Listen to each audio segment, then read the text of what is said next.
The final stretch had seemed an eternity of highway, parched plains, tin-bad sheriffs wanting payments for, we suspected, manufactured infractions, and then the haunted moonlit expanse of the Mojave Desert. My parents had purchased an after-factory AC for our new car, a rare luxury for the time, but because of it, the car was endlessly overheating. Knowing nothing about such things, my college professor father opened the hood, cars roaring past us in the starry night. He pulled out his handkerchief, loosening the radiator cap, unleashing a boiling geyser of water that blew 10 feet into the air. He howled into the night like a wounded animal. My mother applied Vicks VapoRub, there in case my brother or I fell ill, to his badly blistered forearm, and we continued on into the desert expanse. So after all that, it was a relief to have finally arrived, to be in Los Angeles. We pulled in at midnight off the Harbor Freeway, our legs stiff, our butts numb. Rolling down the windows brought the distant roar of traffic, which I imagined to be the ocean. The breeze carried with it the smell of oranges and dust and other new and indefinable things. And downtown LA wasn't much back then, almost a ghost town by night.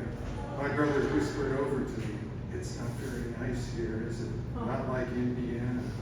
My mother peered out into the solitary darkness, involuntarily gathering her coat around her. I watched her tired face lit in pale fluorescence, reflected in the car's window glass. And once again, my brother and I needed a snack and had to pee. The diner at the corner of Pershing Square glowed in the distance like a solitary oasis. Neon red and fluorescent white splashing out onto the dark, oily streets. Googies, the two O's of the sign forming curious cartoon eyes. Cruising past, we saw solitary men inside, hunched on red naugahyde stools, nursing cups of coffee and maybe a slice of pie. I wondered what people were doing out at that hour, and all alone. "I'm not taking the children in there," my mother said as we pulled up to the curb. "It's full of bums." My father, tired from the road and his arms still raw, growled back, "If they get hungry enough, they'll get used to it." We were the only family in the place, the young waitress giving us a booth by the window. The unearthly brightness and neon trim felt like a space station. At a nearby stool, a man nervously traced a finger along the pastel shapes etched into the countertop, stubbing out the last of a cigarette and then lighting another. But after a fountain coke, a grilled cheese and fries, all felt right again with the world. Even my father seemed in better spirits. We checked into our hotel, the Cloud Motel, just west of downtown. The room smelled of stale cigarettes and bleach, but a glowing swimming pool hummed in the center courtyard, its lattice of turquoise light dancing in invitation. The next morning, we all went sightseeing, billowing LA clouds against a painfully blue sky, impossibly tall palms swaying in the breeze, and the jacaranda trees in full purple bloom. It was before the era of smog, and the downtown gleamed like Oz. When we came back to our room later that afternoon, though, we found my mother's dresses and blouses inexplicably stuffed into a plastic trash can in the hall outside the door. My father's face tightened in rage. Like a detective, he slowly unlocked the door of our room.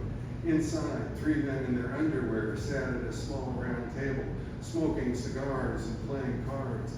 Their wiry black chest hair spilled out from white-ribbed undershirts, and a lone woman lounged in a far chair, her legs crossed, wearing nothing but a bra and panties. "What the hell are you doing in my room?" my father snarled.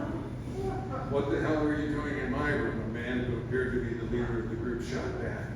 My father spun out to the hall, grabbed the trash can filled with my mother's clothes, emptied the contents into the trunk of our Mercury, and then headed for the hotel office. My brother and I stood outside with my mother, her arms wrapped around us. Inside the glass enclosure, we saw my father waving his arms, his mouth contorting into vague obscenities.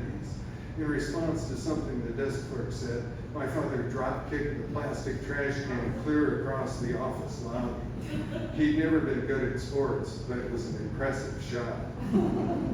Minutes later, he emerged with a new room key.